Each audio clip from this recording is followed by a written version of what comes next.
সিমলা কালীবাড়িতে সন্ধ্যা আরতি হচ্ছে, এক অপূর্ব মুহূর্ত, দারুণ পরিবেশ তৈরি হয়েছে। পশ্চিমবঙ্গ থেকে এত দূরে এসে এখানে যে কালীবাড়িতে এরকমভাবে কালী পুজো হচ্ছে, সেটা আমরা এই সন্ধ্যা আরতি দেখে মানে আমাদের মন মুগ্ধ হয়ে গেছে।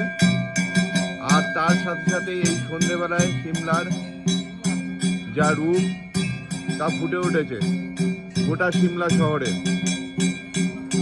ওই দূরে দেখা যাচ্ছে ঝাকু টেম্পেল,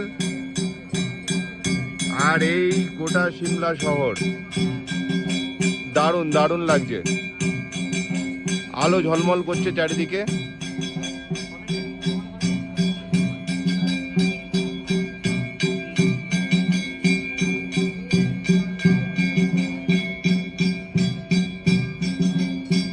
আর দূরে কোথাও ওখানে আগুন লেগে গেছে জঙ্গলের মধ্যে।